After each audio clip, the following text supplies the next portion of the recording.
Imagine being stuck in your body, no medication can help, and you don't have the right to say, I'm ready to go. According to the CDC, 1.8 million people are on hospice. That means that 1.8 million people in 2022 went through this. To be able to respect human dignity and lessen suffering, all 50 states should be legalizing physician-assisted death. As a nursing assistant of 3 years, I've worked in long-term care and hospice. I've seen plenty of residents die slowly and painfully from a terminal illness. Though modern medicine is a blessing, it can actually prolong suffering instead of focusing on quality of life. Death can tie all of us together in this room. At some point in our lives, we will or have looked someone in the eyes of active death. But when our time comes, I feel like we have the right to say when we go. I want to be able to show how this policy can honor and provide compassion to those who need it most, and show how there's many safe ways to go about this law.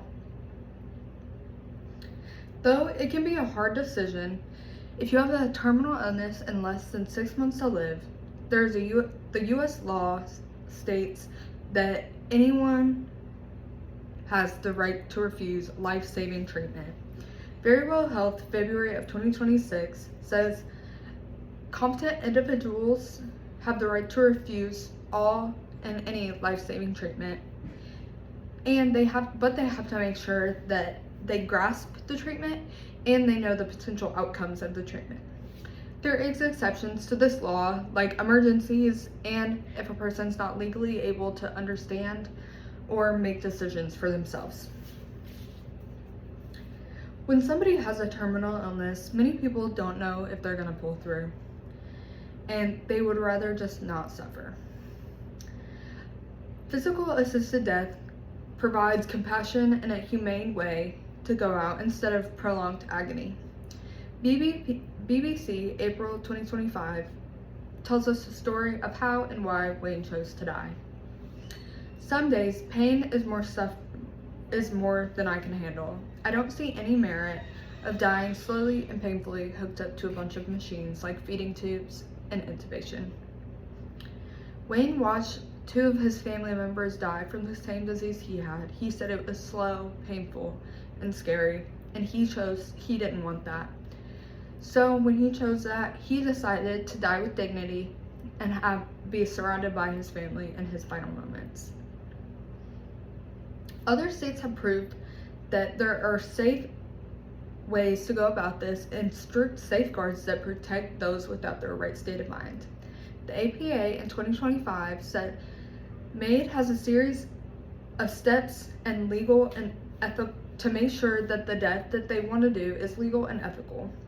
The requirements are: they must be at least 18 years old, they must be a resident of the state that they live in, they must have a prognosis of 6 months or less to live, they must have the capacity to consent, and they must be able to administer the dose without assistance. By explaining these steps, we show how not everyone can get this. It's actually pretty hard to get it. In some states, they also might require a mental health screening before you can even go through these steps. As we look and hear stories of what people have gone through, it's clear what the legal system must do. Today, legalizing physician-assisted death in all 50 states could honor our citizens by not letting them go through the unbearable pain and suffering. At the end of the day, it's not about choosing life over death. It's about choosing peace over dignity. It's about choosing peace and dignity over pain and suffering. When the terminal illness takes over, people have the right to decide when, where, and how they decide to pass. So as I leave you here today, think about how thousands of people are stuck in their body. By standing and advocating for this law, we can make sure that no U.S. citizen goes through this pain and suffering when they don't want to. As you talk about dignity, remember that keeping the strength all the way until the end is dignity, but dignity is also taking full control over your medical destiny.